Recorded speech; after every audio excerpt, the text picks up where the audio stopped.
Je suis Travis Mitchell, 32 ans, et propriétaire d'une entreprise technologique de plusieurs millions de dollars que j'ai bâtie à partir de rien. Mon père m'a abandonné émotionnellement quand j'étais enfant, choisissant sa nouvelle femme et son fils gâté à chaque tournant. Maintenant, après 7 ans de silence, il est soudainement apparu à mon bureau, exigeant que j'embauche mon demi-frère inemployable comme manager. Quand j'ai refusé, l'enfer s'est déchaîné. Je leur ai dit qu'ils n'étaient plus ma famille et de sortir de ma vie pour de bon. Maintenant, ils sont en train de perdre leur maison et de supplier mon aide. Avant d'entrer dans cette histoire folle, dites-moi d'où vous regardez. Appuyez sur le bouton j'aime et s'abonner et attachez votre ceinture pour un drame familial que vous n'allez pas croire. Mon enfance a été ce que la plupart considéraient comme normale et heureuse. Ma mère Sarah et mon père Robert semblaient avoir un mariage solide. Nous vivions dans une modeste maison de 3 chambres dans une jolie banlieue de Chicago. Je me souviens des week-ends au parc, des soirées jeux en famille et de papa m'apprenant à faire du vélo sans petit trou. Ces souvenirs me semblent appartenir à quelqu'un d'autre maintenant. Des photographies floues d'une vie qui a disparu trop vite. Tout a changé quand j'ai eu 8 ans. Les disputes ont commencé petites mais sont devenues plus fréquentes et intenses. Je me cachais dans ma chambre, un oreiller sur les oreilles, essayant de bloquer les cris. Une nuit, papa a fait sa valise et est parti. 3 jours plus tard, maman m'a assise et a expliqué qu'il divorçait. Elle a essayé de me rassurer en me disant que ce n'était pas de ma faute, mais quel enfant de 8 ans comprend vraiment ça? Au début, l'arrangement de coparentalité semblait réalisable. Je passais la semaine avec maman et un week-end sur 2 avec papa dans son nouvel appartement. Ces premiers mois, papa a fait de gros efforts. Il m'emmenait au cinéma, au match de baseball, et me laissait veiller plus tard que maman. Mais ensuite, il a rencontré Diane. Diane travaillait dans la même compagnie d'assurance que papa. Elle avait un fils nommé Ethan qui avait 6 ans de moins que moi. La première fois que je les ai rencontrés, Diane était excessivement gentille, touchant mes cheveux et me qualifiant d'adorable d'une manière qui semblait fausse. Ethan a refusé de partager sa console de jeux portable et s'est plaint bruyamment lorsque nous sommes allés dans un restaurant que j'avais choisi. Papa s'est contenté de rire, disant « C'est comme ça que sont les enfants ». Mais ce n'était pas comme ça que j'étais. Maman m'avait toujours appris à dire s'il vous plaît et merci, à partager mes jouets et à penser aux autres. Les différences entre Ethan et moi étaient évidentes dès le début. Au fil des mois, nos week-ends ensemble ont changé. Au lieu d'activités que j'appréciais, nous avons commencé à faire des choses qu'Ethan voulait. Si je suggérais quelque chose de différent, Diane disait « Mais Ethan attend ça avec impatience toute la semaine. » Et papa se rangeait de leur côté. Mes préférences sont devenues secondaires, puis sans importance. Quand j'ai eu 10 ans, papa a quitté son appartement pour la maison de Diane dans un autre district scolaire. Ma chambre de week-end était en fait leur bureau à domicile avec un futon. Pendant ce temps, Ethan avait une grande chambre avec le dernier système de jeu, une télévision et des étagères débordant de jouets. Quand j'ai demandé pourquoi Ethan avait tant de choses, papa a expliqué qu'Ethan avait eu une période difficile depuis que son vrai père était parti, alors il voulait s'assurer qu'il se sente en sécurité. Apparemment, ma sécurité n'était pas une préoccupation. Leur mariage a eu lieu quand j'avais 12 ans. J'ai été forcé d'être le porteur d'alliance, assorti à Ethan, bien que je me sente trop vieux pour le rôle. Pendant la réception, j'ai entendu Diane dire à son ami « Nous sommes enfin une famille complète maintenant ».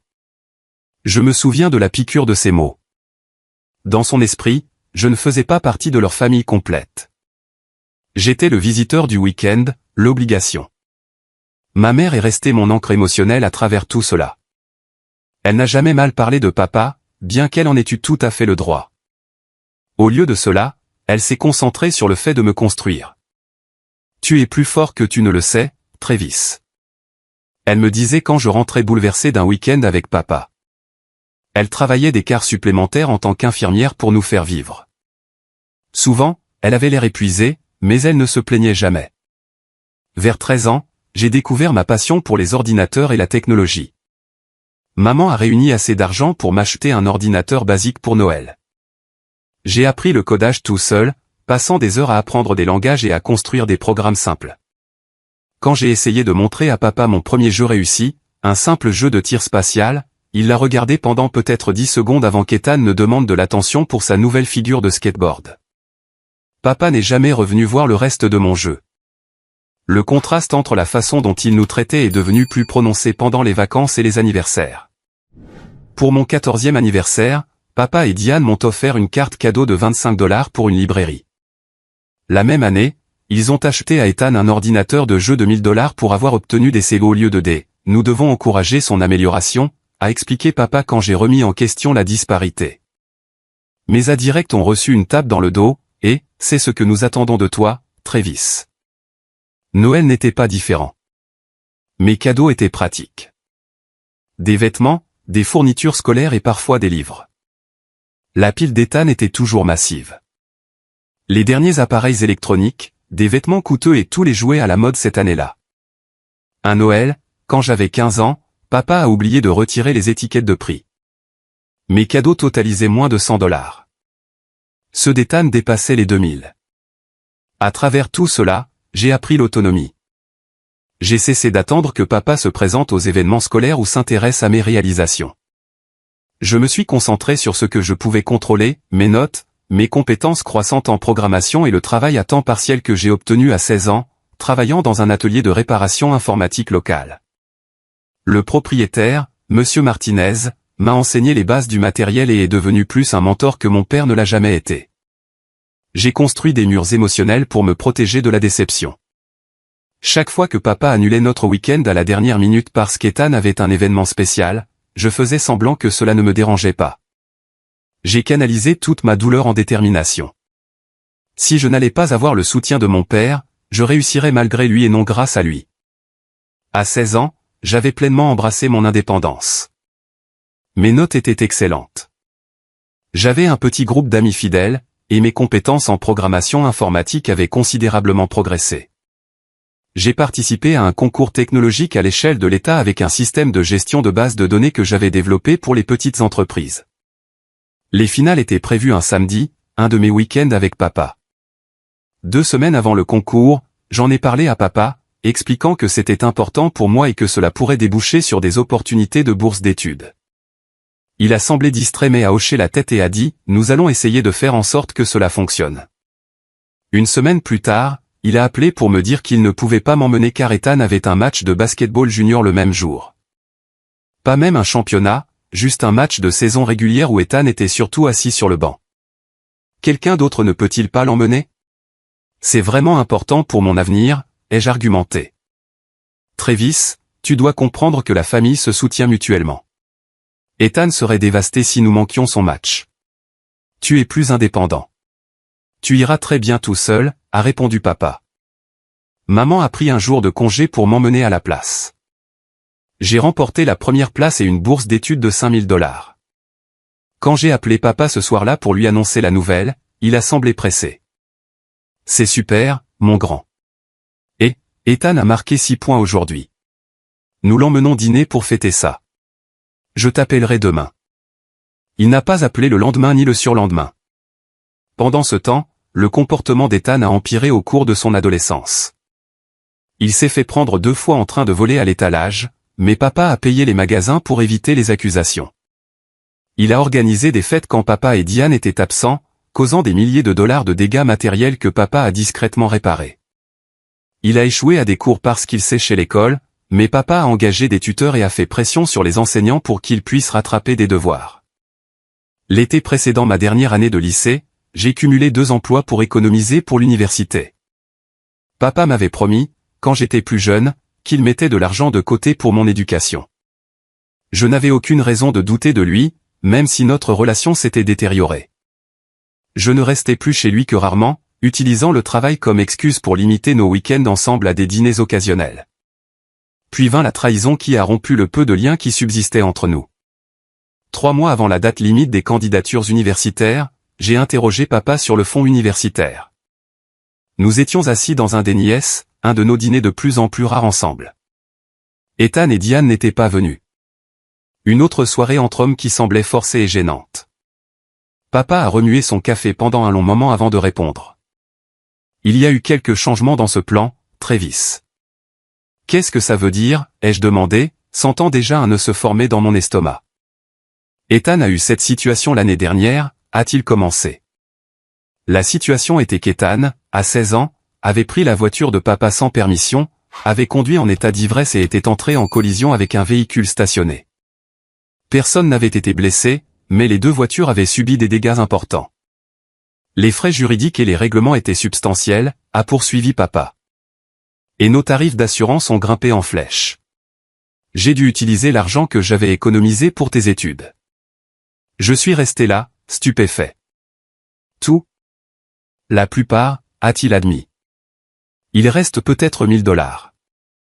Alors, mon fonds universitaire a servi à sortir Ethan du pétrin. Et son fonds universitaire? Vous l'avez utilisé aussi? Papa s'est agité inconfortablement. Ethan n'a pas les mêmes perspectives universitaires que toi. Nous avons décidé il y a des années d'investir davantage dans des expériences pour lui plutôt que dans l'épargne universitaire. Les implications m'ont frappé comme un coup physique. Non seulement mon père avait pris l'argent qui m'était promis, mais il n'avait même jamais créé de fonds pour Ethan, supposant que son fils n'aurait pas besoin d'aller à l'université. Pendant ce temps, je m'étais épuisé à la tâche, maintenant des notes parfaites spécifiquement pour obtenir des bourses d'études afin de compléter ce que je pensais que papa économisait. Tu m'as promis, ai-je dit, ma voix tremblante. Je comptais sur cet argent. Ethan n'en avait plus besoin, a répondu papa sur la défensive. Tu es intelligent. Tu obtiendras des bourses d'études. Ethan avait besoin d'une aide juridique ou son avenir serait ruiné. Et mon avenir n'a pas d'importance, ai-je demandé. Ce n'est pas ce que je dis. Tu as toujours été le responsable, l'indépendant. Tu t'en sortiras. Je suis sorti du restaurant sans un mot de plus. J'étais devenu le responsable parce qu'il fallait que je le sois. J'étais devenu l'indépendant parce que je ne pouvais pas dépendre de lui. Et maintenant, on s'attendait à ce que je me débrouille parce que la conduite en état d'ivresse de mon demi-frère était apparemment plus importante que mon éducation. Maman était furieuse quand je lui ai raconté, mais à sa manière pratique, elle a canalisé cette colère en action. Nous avons passé des semaines à postuler pour toutes les bourses que nous pouvions trouver. J'ai travaillé encore plus d'heures, rentrant souvent après minuit pour terminer mes devoirs. J'ai demandé des prêts étudiants, sachant que je les rembourserais pendant des années. Au final, j'ai réussi à réunir suffisamment d'argent grâce à des bourses, des prêts et mes économies pour fréquenter une université d'État avec un solide programme d'informatique. Ce n'était pas l'école de mes rêves, mais c'était un chemin vers l'avant. La communication de papa pendant mes années universitaires fut minimale. Un SMS pour mon anniversaire, une carte de Noël générique sans mots personnels. Quand j'ai fait la liste des doyens chaque semestre, il n'y a eu aucune félicitation. Quand j'ai remporté un concours de codage qui s'accompagnait d'un stage dans une entreprise technologique respectée, je n'ai même pas pris la peine de lui dire. Ethan, pendant ce temps, s'est inscrit et a abandonné 3 universités différentes. À chaque fois, papa et Diane ont entièrement financé ses frais de scolarité, son appartement et ses dépenses. À chaque fois, Ethan a fait la fête, séché les cours et échoué. Pourtant, ils ont continué à jeter l'argent par les fenêtres, inventant des excuses sur le fait qu'ils se cherchaient et qu'ils n'étaient pas prêts. J'ai obtenu mon diplôme avec mention en informatique. Maman était fièrement assise dans le public aux côtés de Monsieur Martinez, qui était devenu un véritable mentor, et ma petite amie de l'époque, Jessica. Papa avait promis de venir, affirmant avoir réservé des chambres d'hôtel pour la famille. La veille de la remise des diplômes, il a appelé pour dire qu'Ethan avait une situation d'urgence et qu'il ne pouvait pas venir. J'ai appris plus tard sur les réseaux sociaux que l'urgence était un concert auquel Ethan voulait assister.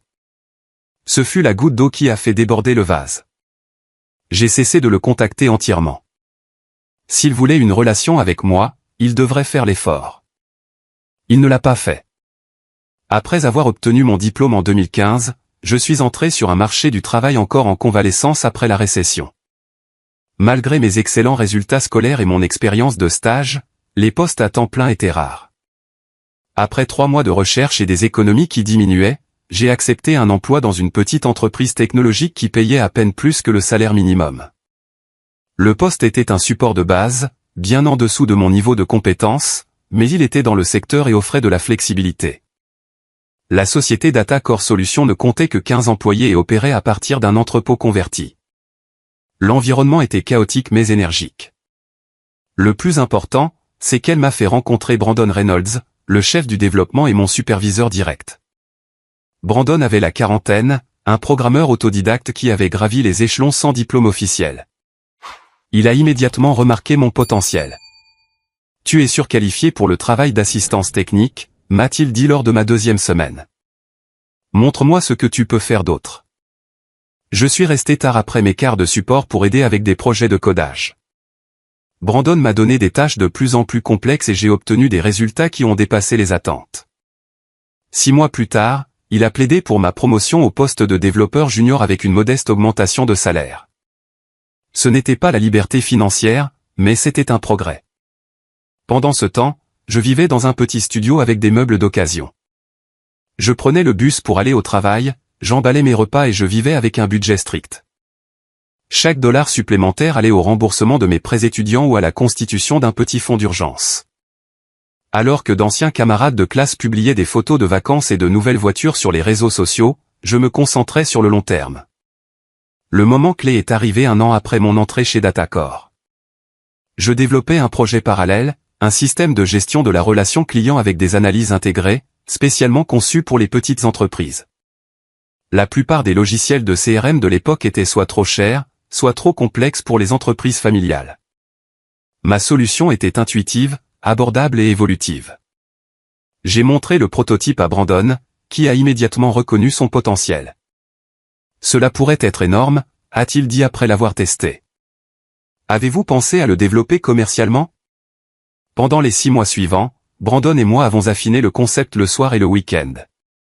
Lorsque nous avons eu un produit viable, Brandon a fait une proposition inattendue. Il avait 75 000 $ d'économie et a proposé de les investir comme capital de démarrage si je quittais mon emploi et me consacrais à la start-up à temps plein. Il continuerait à travailler chez Datacore, mais servirait de conseiller et de partenaire silencieux avec une participation de 30%. C'était terrifiant et exaltant. À 24 ans, avec des dettes étudiantes et des économies minimes, lancer une entreprise semblait téméraire. Mais la confiance de Brandon en moi était inébranlable, et l'alternative était de passer des années à gravir les échelons d'une entreprise. J'ai sauté le pas. J'ai nommé l'entreprise Mitchell Systems, et la première année fut brutale. Je travaillais depuis mon appartement, vivant des investissements de Brandon tout en développant le produit. Il y a eu des défis techniques, des erreurs de marketing et des moments de doute paralysants. 3 clients potentiels se sont retirés à la dernière minute. Un concurrent a lancé un produit similaire à un prix inférieur.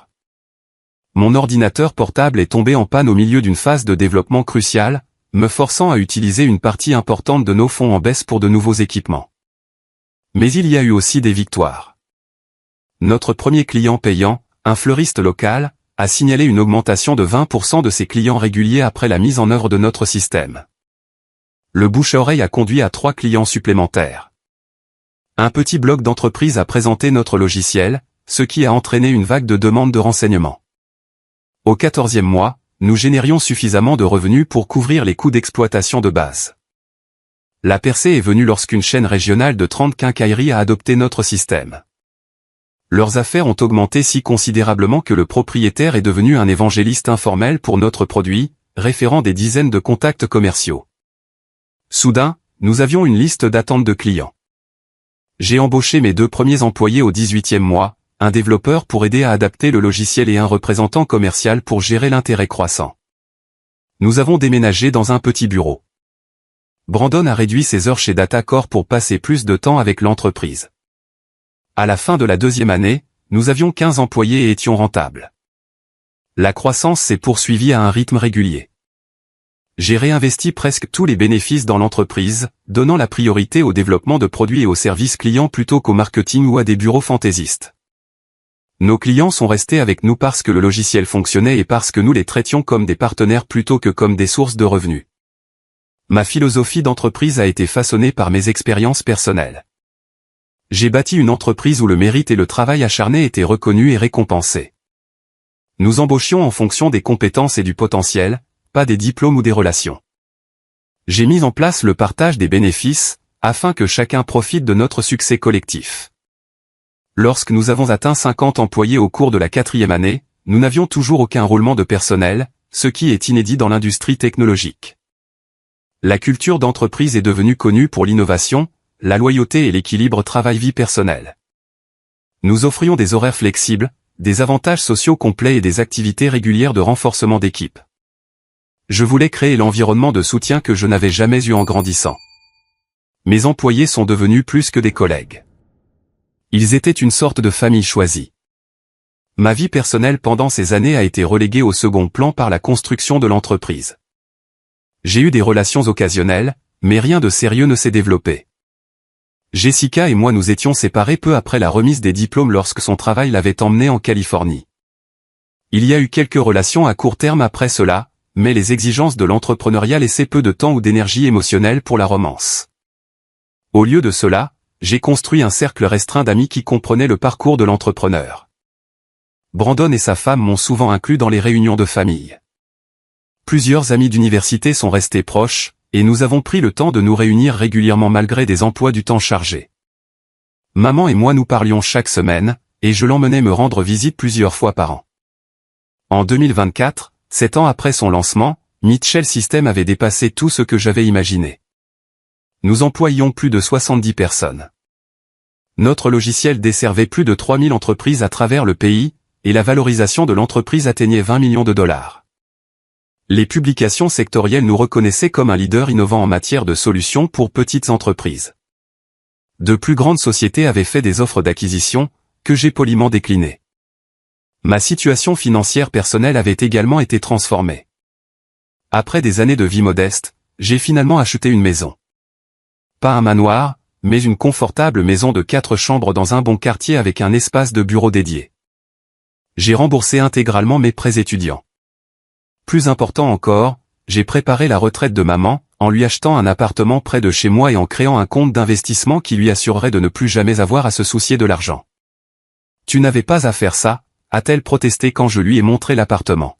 « Tu as fait des doubles services pendant des années pour nous soutenir. » Je lui ai rappelé, « Tu n'as jamais abandonné. C'est le moins que je puisse faire. » Pendant toutes ces années de construction et de croissance, il n'y a eu aucun contact avec papa, Diane ou Ethan. La dernière fois que j'avais eu de leurs nouvelles par des connaissances communes, c'est qu'Ethan travaillait dans une concession automobile, mais qu'il avait été licencié pour s'être présenté en retard à plusieurs reprises. Papa était toujours dans la même compagnie d'assurance, ayant atteint le niveau de cadre intermédiaire, mais sans aller plus loin.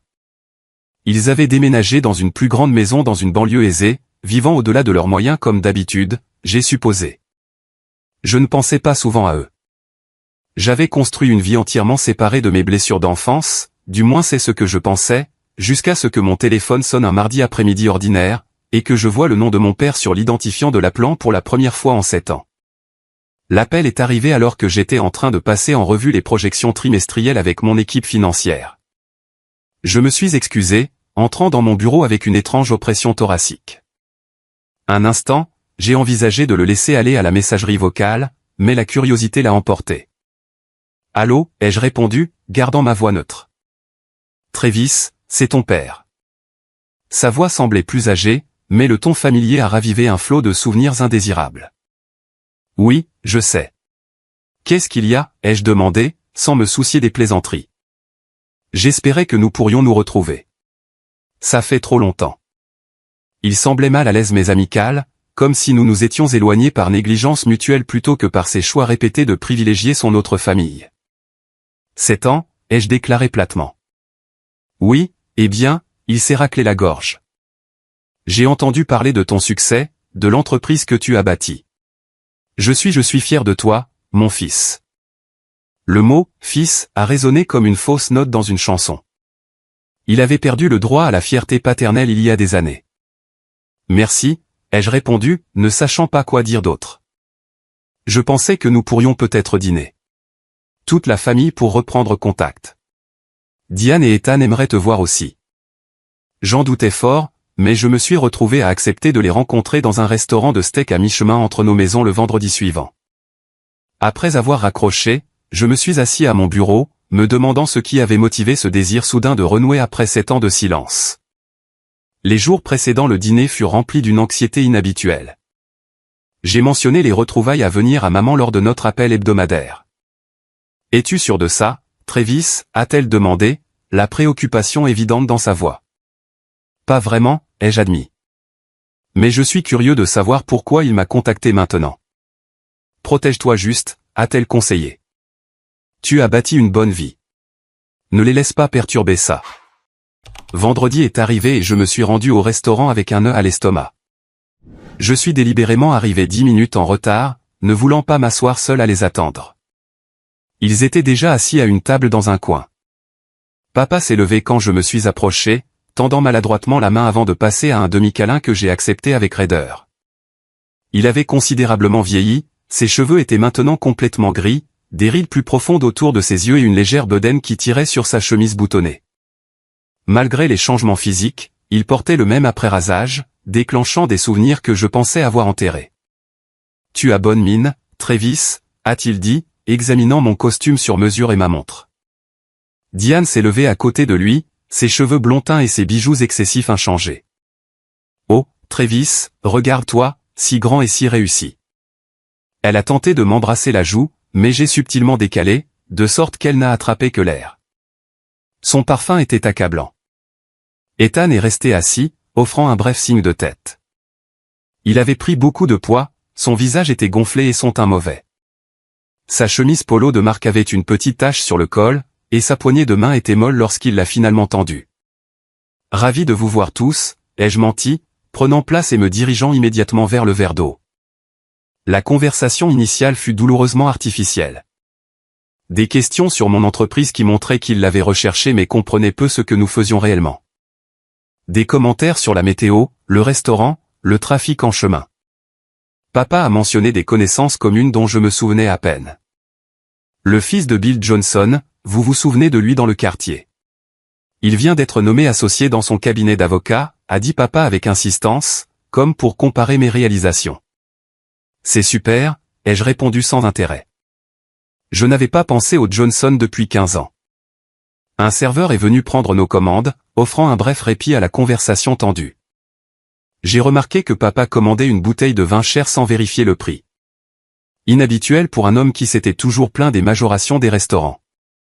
Alors que les amuse-gueules arrivaient, Diane a pris le contrôle de la conversation. Nous avons toujours su que tu réussirais bien, Travis. Même quand tu étais petit, Robert disait, ce garçon ira loin. Nous parlons de toi tout le temps. L'histoire révisionniste était déroutante. Dans leur version, ils m'avaient toujours soutenu, toujours cru en moi. Papa a hoché la tête, ajoutant, la façon dont tu as si vite appris l'informatique. J'ai dit à mes collègues de travail, mon fils est un naturel. J'ai laissé les mensonges s'installer, curieux de voir jusqu'où ils iraient avec ce récit fabriqué. Entre les commentaires, j'ai observé leurs interactions. Papa s'en remettait à Diane sur la plupart des sujets.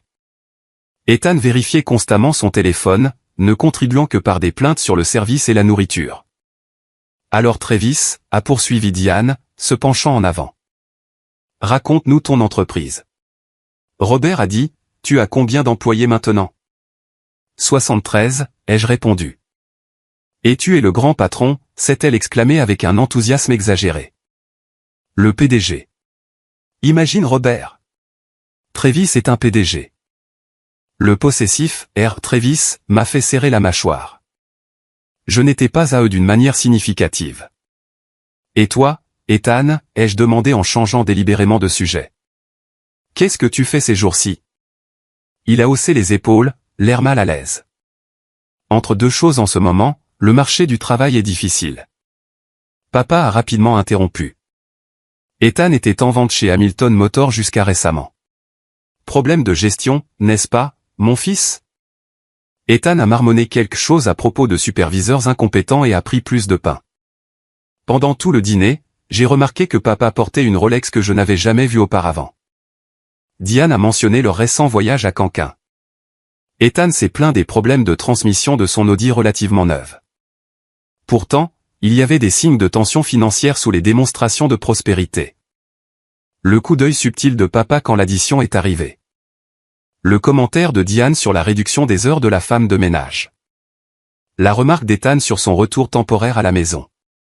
Alors que le dessert était servi, papa s'est penché en avant avec une décontraction forcée. Nous devrions refaire ça bientôt. Peut-être pourrais-tu venir à la maison la prochaine fois, Diane cuisine merveilleusement bien. Ou vous pourriez venir voir chez moi, ai-je suggéré, observant leur réaction. L'acceptation enthousiaste fut immédiate et révélatrice. Nous aimerions ça, a s'exclamé Diane. N'est-ce pas, Robert? Nous avons fixé une date pour le week-end suivant. Alors que nous nous dirigions vers le parking, papa est resté en arrière avec moi tandis que Diane et Ethan avançaient. C'est vraiment bien de te voir si bien réussir, Travis, a-t-il dit, sonnant presque sincère. J'ai toujours su que tu en étais capable. Vraiment, ai-je demandé, incapable de cacher le ton tranchant dans ma voix. Il a semblé ne pas le remarquer, me tapant sur l'épaule. Bien sûr, tu as toujours été le plus intelligent. Je suis rentré chez moi avec une suspicion grandissante quant à leur soudaine réapparition dans ma vie. Plus tard ce soir-là, curieux, j'ai recherché Ethan sur les réseaux sociaux. Son profil était principalement privé, mais de récents posts publics incluaient des plaintes concernant des employeurs ingrats et comment, la famille et tout ce sur quoi on peut compter. Une connaissance commune a confirmé ce que je soupçonnais. Ethan avait été licencié de la concession automobile il y a 3 mois pour avoir constamment manqué ses objectifs de vente et des disputes avec la direction. Le lendemain matin, Diane m'a envoyé un SMS rempli d'émojis et de points d'exclamation, disant à quel point c'était merveilleux de retrouver notre famille et à quel point elle m'avait toujours considéré comme un second fils. La flatterie transparente n'a fait qu'approfondir mon scepticisme quant à leur motivation. Mon instinct me disait qu'il y avait un programme derrière ces retrouvailles. Le dîner du dimanche chez moi allait révéler si mes soupçons étaient fondés. J'ai passé la semaine à ne délibérément pas me préparer à leur visite. Ma maison était déjà bien entretenue, et je refusais de faire des efforts spéciaux pour des gens qui n'en avaient jamais fait pour moi. J'ai commandé de la nourriture auprès d'un traiteur haut de gamme, non pas pour les impressionner, mais parce que je ne voulais pas perdre de temps à cuisiner. Ils sont arrivés ponctuellement à 18 h, papa portant une bouteille de vin coûteuse que je savais être au-delà de sa fourchette de prix habituelle. Leurs réactions en entrant chez moi furent exactement ce que j'avais anticipé. Un mélange d'envie mal dissimulée et de louanges exagérées. C'est juste magnifique, Travis, s'est exclamé Diane, les yeux balayant la pièce pour évaluer la valeur de tout. Vous avez un goût tellement merveilleux. Papa a sifflé d'un air appréciateur devant l'espace de vie à air ouverte avec des fenêtres allant du sol au plafond donnant sur un petit jardin bien entretenu. Tu as bien réussi, mon fils. Vraiment bien. Ethan a dit peu de choses, mais s'est promené, touchant des objets, ramassant le contrôleur de la maison intelligente, examinant mon système de divertissement, regardant l'œuvre d'art sur les murs comme s'il cherchait des étiquettes de prix. Je leur ai fait une brève visite, remarquant comment Diane s'attardait dans mon bureau à domicile où des récompenses et des étapes importantes de l'entreprise étaient affichées. Papa a posé des questions précises sur le quartier et la valeur des propriétés. Ethan a disparu pendant plusieurs minutes, et je l'ai retrouvé plus tard à l'étage, fouillant mes chambres. Juste en train de regarder l'aménagement, a-t-il dit avec un sourire peu convaincant quand je lui ai demandé ce qu'il faisait. Pendant le dîner, la conversation a d'abord suivi le même schéma superficiel que notre rencontre au restaurant. Papa m'a interrogé sur mon parcours vers le succès, cherchant clairement des détails sur les finances de l'entreprise sans être direct. Diane a commenté à plusieurs reprises à quel point je devais être si occupé et n'avoir probablement guère le temps d'avoir une vie personnelle, sa façon de déterminer si j'étais célibataire. Ethan est resté principalement silencieux, faisant occasionnellement des remarques sarcastiques sur les « tech bros » entre de grandes bouchées de nourriture. Après le plat principal, alors que nous nous dirigions vers le salon avec café et dessert, papa a finalement révélé le but de leur soudaine réapparition dans ma vie. Travis, nous avons réfléchi, a-t-il commencé, posant sa tasse de café avec une précaution délibérée, à la situation professionnelle d'Ethan. Je n'ai rien dit, attendant qu'il continue. Comme tu le sais, il a eu quelques difficultés à trouver le bon emploi professionnel, a poursuivi papa, choisissant ses mots avec soin. Et il nous est venu à l'esprit, avec ta société qui va si bien et qui a clairement besoin de bonnes personnes, qu'il pourrait y avoir une opportunité là-bas. Une opportunité, ai-je répété, gardant mon expression neutre. Oui, Diane a sauté dedans avec enthousiasme. Ethan a toujours eu de telles compétences relationnelles. Il serait parfait en gestion. Je me suis tourné pour regarder Ethan, qui s'est soudainement redressé. Tu veux un emploi dans mon entreprise? Pas n'importe quel emploi, a précisé papa. Nous pensions à quelque chose en gestion, peut-être directeur des opérations ou directeur des ventes, quelque chose qui utilise ses capacités interpersonnelles. L'audace était à couper le souffle. Après 7 ans sans contact, il s'attendait à ce que je donne à Ethan, qui ne pouvait pas conserver un emploi de base en vente, un poste de direction de haut niveau dans l'entreprise que j'avais bâtie à partir de rien. Quelle est votre expérience en gestion, Ethan, ai-je demandé calmement. Il s'est agité inconfortablement. J'ai supervisé 2 jeunes vendeurs chez Hamilton pendant un certain temps. Avant d'être licencié, ai-je ajouté, son visage rougit. C'était politique. Le directeur des ventes en avait après moi. Et avant ça, les autres emplois. Papa a interrompu avant qu'Ethan ne puisse répondre. Écoute Travis, tout le monde a des revers. L'important, c'est que nous sommes une famille. La famille s'entraide. Tu es en position de donner à Ethan l'opportunité dont il a besoin pour vraiment briller. Je n'embauche pas de membres de ma famille, ai-je déclaré. C'est la politique de l'entreprise. Les politiques peuvent être modifiées quand on est le patron, a dit Diane avec un sourire contraint. J'aurais besoin de voir un CV, ai-je poursuivi en ignorant son commentaire. Des références d'anciens employeurs. Le même processus de candidature que tout le monde. Papa a agité la main de manière dédaigneuse. Allez, Travis. C'est Ethan dont nous parlons. Ton frère. Demi-frère, ai-je corrigé. Que je n'ai pas vu ou entendu parler depuis 7 ans. C'est de l'eau sous le pont, a insisté Diane. Nous sommes ici maintenant, renouons le contact. C'est ce que fait la famille. Se soutenir mutuellement. J'ai pris une profonde inspiration. Si Ethan veut postuler pour un poste de débutant et gravir les échelons en fonction de ses performances, je considérerais sa candidature comme celle de n'importe qui d'autre. La température dans la pièce a semblé baisser de 10 degrés. Débutant? Ethan a finalement parlé, la voix tendue d'indignation. Je ne suis pas un gamin d'université à la recherche de son premier emploi. Non, ai-je convenu. Les étudiants finissent généralement l'université. Son visage est devenu d'un rouge plus profond. Tu penses que tu es tellement meilleur que tout le monde maintenant que tu as de l'argent. Ce n'est pas une question d'argent, ai-je expliqué, gardant mon sang-froid. Mon entreprise réussit parce que nous embauchons des personnes qualifiées et que nous les promouvons en fonction du mérite. Je nuirais à mes employés si je plaçais quelqu'un sans expérience pertinente à un poste de direction. Papa s'est penché en avant, sa façade amicale s'effondrant. Après tout ce que nous avons fait pour toi en grandissant, c'est ainsi que tu nous rembourses. Tu ne serais même pas là où tu es si ce n'était des valeurs que nous t'avons inculquées. L'absurdité de sa déclaration m'a presque fait rire. Qu'avez-vous exactement fait pour moi, papa? Quelles valeurs m'avez-vous inculquées? Est-ce quand vous avez manqué mon concours technologique pour le match de basket d'Ethan? Quand vous avez pris mon fonds universitaire pour le sortir du pétrin après qu'il ait conduit en état d'ivresse? Ou peut-être quand vous avez manqué ma remise de diplôme universitaire pour un concert? C'est de l'histoire ancienne, a répliqué papa d'un geste. Les parents font des erreurs. Nous avons fait de notre mieux pour vous deux, les garçons. Votre mieux était plutôt unilatéral, ai-je observé. La douceur artificielle de Diane a complètement disparu. Nous vous avons élevé pendant 10 ans dans notre maison, Travis. Nous vous avons habillé, nourri, fourni un toit au-dessus de votre tête. Vous nous devez. J'étais la responsabilité légale et financière de votre mari. En tant que son enfant, ai-je corrigé. Ce n'est pas la même chose que de m'élever. Et cela ne signifie certainement pas que je dois à Ethan un emploi pour lequel il n'est pas qualifié. Alors c'est ça, a demandé papa en se levant.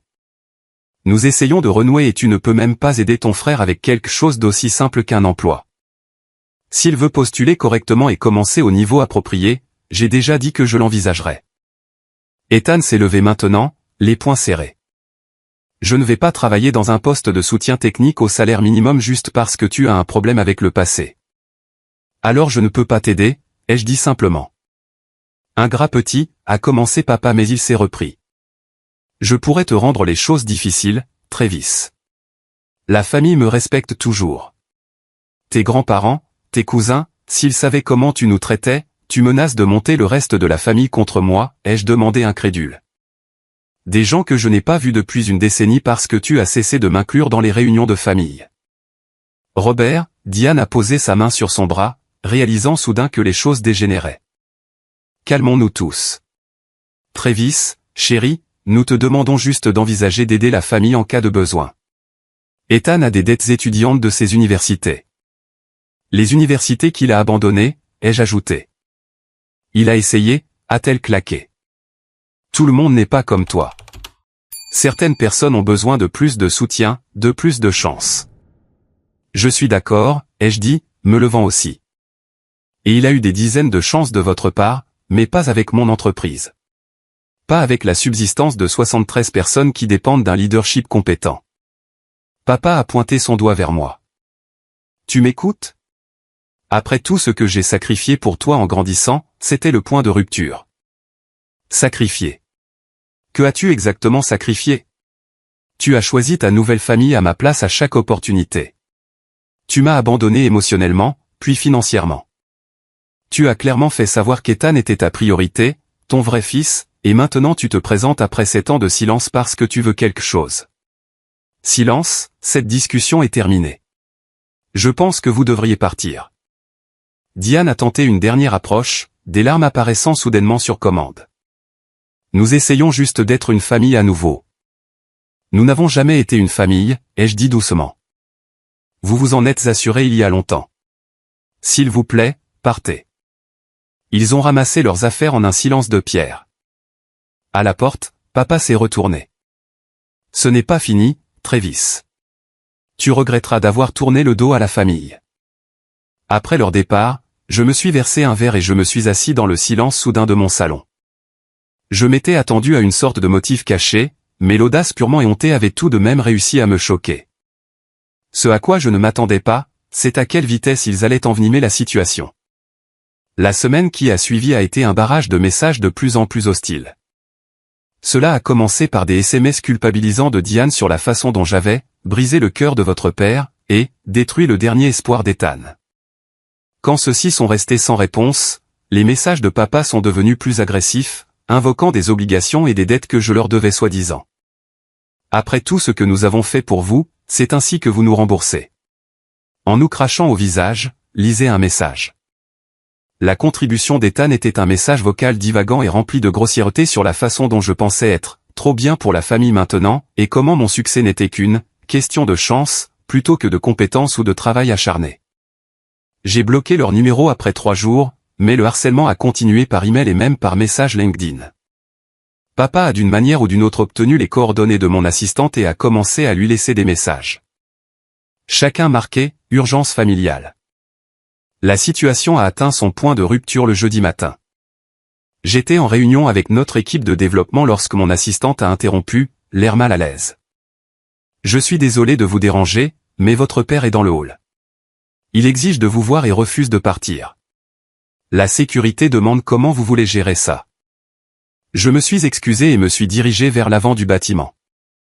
À travers les portes vitrées, je pouvais voir papa faire les 100 pas agressivement, gesticulant alors qu'il se disputait avec la réceptionniste et le garde de sécurité. Son visage était rougi de colère, sa cravate de travers. Dès qu'il m'a vu, il a pointé du doigt, m'accusant. Le voilà, le grand et important PDG qui est trop bien pour sa famille. Plusieurs employés se sont arrêtés pour regarder. J'ai gardé mon sang-froid, m'adressant au garde de sécurité. Veuillez escorter Monsieur Mitchell dans la petite salle de conférence. Je lui parlerai là-bas. Bien sûr que oui, a marmonné papa en suivant le garde. Une fois seul dans la salle de conférence, la porte fermée, j'ai parlé en premier. C'est complètement inapproprié. Vous ne pouvez pas venir sur mon lieu de travail et faire une scène. Je n'aurais pas à le faire si tu répondais à ton fichu téléphone, a-t-il répliqué. Tu nous as tous bloqués, ta propre famille. Que voulez-vous, papa? Vraiment? Parce que ça a dépassé le ridicule. Il a pris une profonde inspiration, redressant sa cravate dans une piètre tentative de retrouver sa dignité. Je veux que tu reconsidères de donner un poste à Ethan. Un vrai poste, pas une bêtise de débutant. Cela n'arrivera pas, ai-je déclaré fermement. Et le fait de vous présenter ici comme ça ne fait que confirmer que j'ai pris la bonne décision. Alors je n'ai pas le choix, a-t-il dit, sa voix soudainement froide. À partir de cet instant, tu n'es plus mon fils. Tu es mort pour moi et pour cette famille. Je m'assurerai que tout le monde sache comment tu nous as tourné le dos quand nous avions besoin de toi. J'aurais dû ressentir quelque chose à ces mots. blessure, colère, perte. Au lieu de cela, j'ai ressenti un sentiment inattendu de clarté et de libération. Vous ne pouvez pas renier quelqu'un qui a cessé d'être votre fils il y a des années, ai-je dit doucement. Vous avez fait votre choix il y a longtemps, papa. Vous avez choisi Diane et Ethan. Vous m'avez échangé contre votre nouvelle famille au moment où ils sont entrés dans votre vie. Chaque fois que vous avez manqué mes événements pour ceux d'Ethan. Chaque fois que vous avez méprisé mes réalisations tout en célébrant sa médiocrité. Chaque fois que vous avez pourvu à ses besoins tout en me laissant me débrouiller seul. Son visage a enregistré le choc de mon calme. Vous ne pouvez pas prendre ce que vous n'avez jamais donné, ai-je poursuivi. Vous n'étiez mon père que de nom. Brandon Reynolds a été plus une figure paternelle pour moi en 7 ans que vous ne l'avez été en 20. Alors allez-y, racontez à la famille élargie l'histoire qui vous fait vous sentir mieux. Les gens qui comptent dans ma vie connaissent la vérité. Petit ingrat, il a commencé à se lever de sa chaise. Cette conversation est terminée. Je l'ai interrompu. La sécurité va vous escorter. Si vous revenez dans ces locaux ou contactez à nouveau mes employés, je déposerai une ordonnance d'éloignement. J'ai appuyé sur le bouton de l'interphone et j'ai demandé à la sécurité d'entrer. Papa a continué à crier pendant qu'il l'emmenait, mais ces mots n'avaient plus aucun pouvoir sur moi. J'avais enfin dit ce que j'avais besoin de dire après toutes ces années. J'ai convoqué une réunion d'urgence avec notre directeur des ressources humaines et l'équipe de sécurité. Nous avons mis en place des protocoles pour prévenir de nouvelles perturbations. Notification d'alerte à la réception, domaine de messagerie bloqué, instruction de contact mise à jour. J'ai brièvement expliqué à mon équipe de direction que je traitais une affaire personnelle impliquant des membres de la famille éloignés faisant des demandes inappropriées.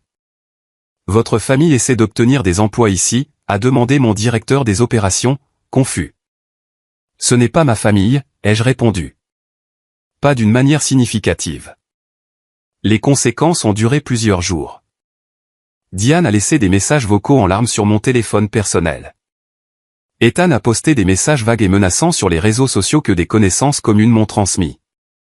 Papa a apparemment appelé plusieurs membres de la famille élargie car j'ai reçu un email confus d'une tante à qui je n'avais pas parlé depuis des années, me demandant pourquoi je rejetais la réconciliation. Je n'ai répondu à rien de tout cela. La rupture était totale et je m'en sentais plus léger. 3 semaines plus tard, j'ai reçu un appel inattendu d'une ancienne voisine de la communauté de mon père. Madame Wilkins m'avait toujours été gentille quand j'étais enfant et avait apparemment suivi de loin mon succès. Je pensais que vous devriez savoir, a-t-elle dit hésitante. Votre père a perdu son emploi le mois dernier. La compagnie d'assurance a procédé à des licenciements massifs. Je vois maintenant le panneau à vendre devant leur maison. Je l'ai remercié pour l'information sans faire d'autres commentaires. Plus tard dans la journée, un email est apparu dans mon compte professionnel d'une adresse que je ne reconnaissais pas. C'était de Diane, qui avait créé un nouvel email pour contourner mes blocages. Travis, je sais que nous avons une eau différente, mais je vous contacte en désespoir de cause. Il commençait. Votre père a perdu son poste en raison d'une réduction d'effectifs. Nous avons des difficultés financières depuis un certain temps, essayant d'aider Ethan avec ses dettes. Maintenant, nous avons 3 mois de retard sur l'hypothèque et la banque saisie. Nous n'avons nulle part où aller. Je ne vous le demanderai pas si nous avions une autre option, mais nous avons besoin d'aide. Seul peut-être. Juste le temps que Robert trouve un autre poste. S'il vous plaît, Travis. Quels que soient les problèmes que vous avez avec nous, nous sommes toujours une famille. L'email se terminait par des détails sur le montant de leur hypothèque et un récit poignant sur la souffrance de la santé mentale d'Ethan en raison de leurs circonstances. Je suis resté avec cette information pendant plusieurs jours, travaillant sur mes sentiments avec mon thérapeute. Une partie de moi ressentait une satisfaction vengeresse. Il faisait face aux conséquences d'années de mauvaise gestion financière et avait permis à l'irresponsabilité d'Ethan. Une autre partie ressentait une poussée de culpabilité. Le conditionnement culturel sur les obligations familiales est profond. Après mûre réflexion, j'ai rédigé une réponse. Diane, je suis désolé d'apprendre vos difficultés financières. Cependant, je ne fournirai aucune aide financière. La relation entre nous a été rompue par vos propres actions et choix au fil de nombreuses années, culminant avec votre récente tentative d'exploiter mon succès au profit d'Ethan. Je ne vous souhaite aucun mal, mais je ne peux et ne prendrai pas la responsabilité de vos décisions financières. Il existe des services sociaux et des ressources de conseil financier disponibles dans votre communauté qui peuvent vous être utiles. Je vous demande à nouveau de respecter mes limites et de cesser tout contact. Travis, sa réponse fut immédiate et vitriolique, toute prétention de politesse disparut. Elle me traita de sans-cœur, de cruel, d'ingrat. Elle détailla tout ce qu'ils avaient soi-disant fait pour moi et comment je les abandonnais à leur heure la plus sombre. La dernière ligne disait, « Tu regretteras cela quand nous vivrons dans notre voiture et que ton père aura une crise cardiaque à cause du stress que tu as causé. » Je n'ai pas répondu. Au lieu de cela, j'ai bloqué la nouvelle adresse email et j'ai demandé à mon équipe informatique de mettre en place un filtrage plus strict. La culpabilité que j'aurais pu ressentir a été balayée par ces tactiques manipulatrices. J'avais pris la bonne décision. Cette nuit-là, j'ai appelé maman et je lui ai raconté tout ce qui s'était passé. Elle a écouté sans m'interrompre, puis a soupiré lourdement. « Tu sais, Travis, pendant des années, j'ai pris soin de ne jamais mal parler de ton père. Je voulais que tu te fasses tes propres opinions, mais je vais te dire ceci maintenant. Tu as fait la bonne chose. Tu ne leur dois rien. Ta responsabilité est envers ton propre bien-être et l'entreprise que tu as bâtie. » Sa validation signifiait tout. « Merci, maman. Pour tout. N'oublie pas, a-t-elle ajouté doucement. Leurs problèmes ne sont pas de ta faute et ce n'est pas ta responsabilité de les régler. Tu as brisé le cycle. Sois fier de ça.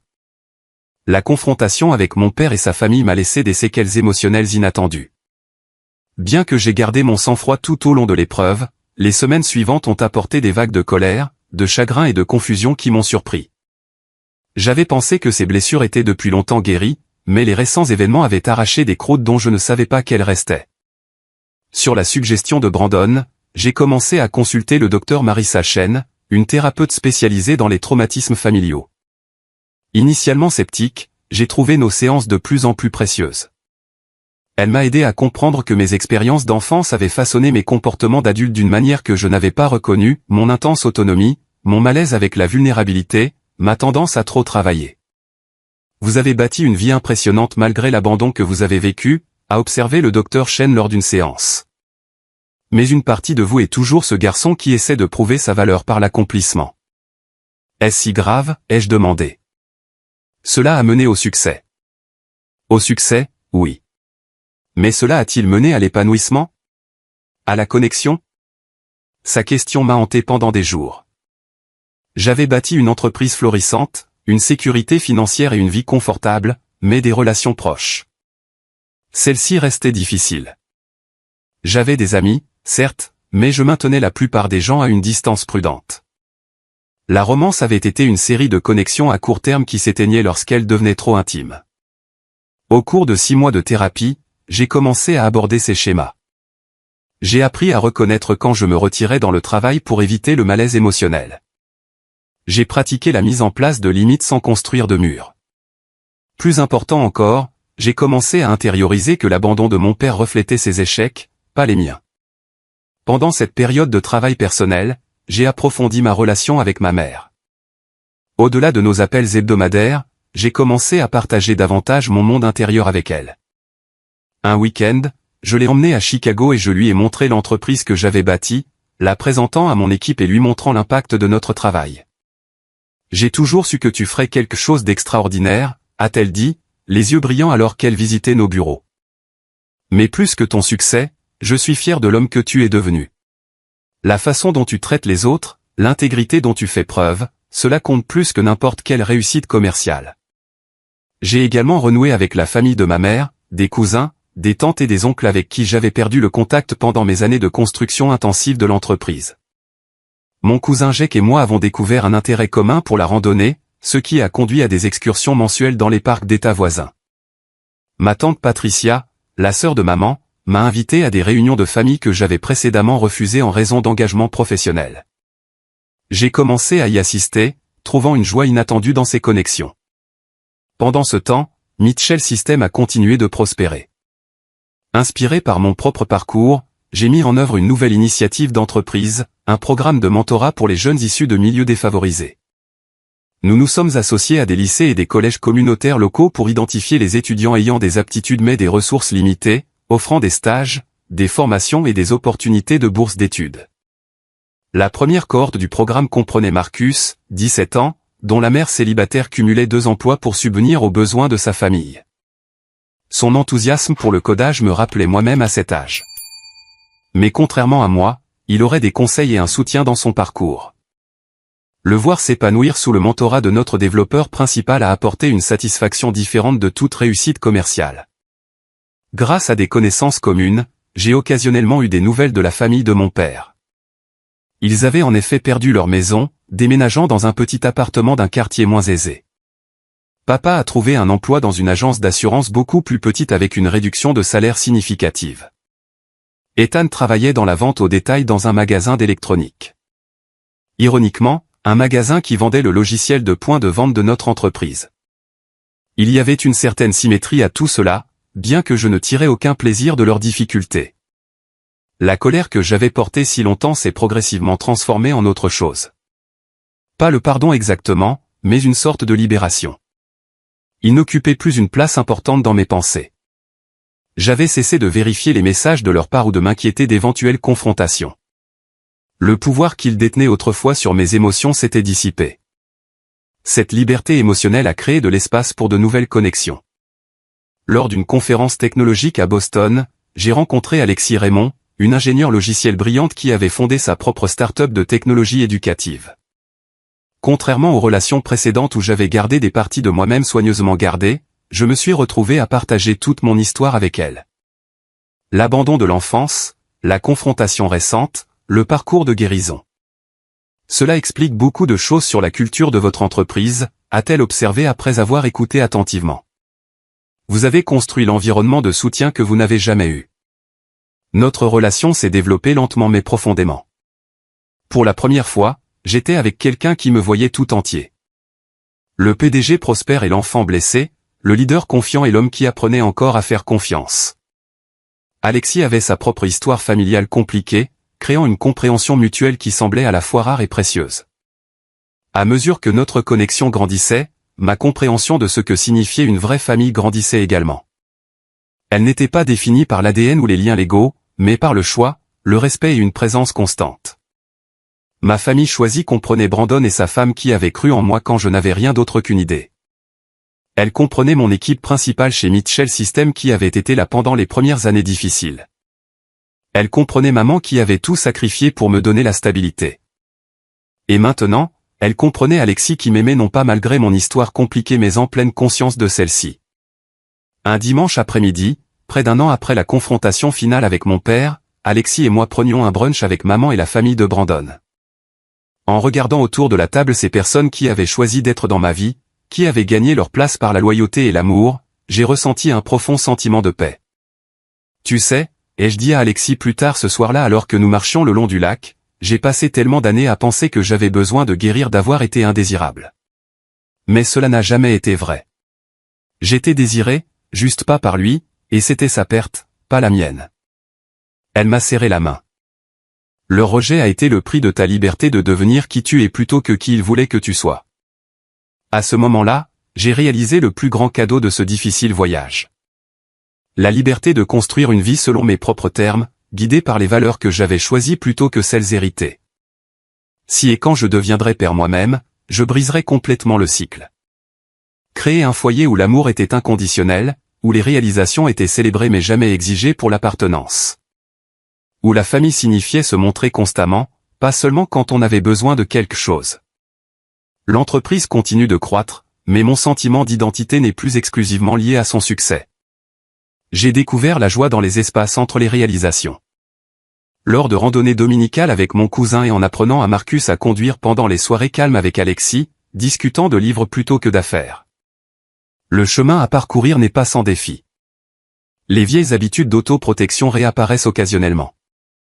L'impulsion de se retirer dans le travail pendant le stress émotionnel nécessite une résistance consciente.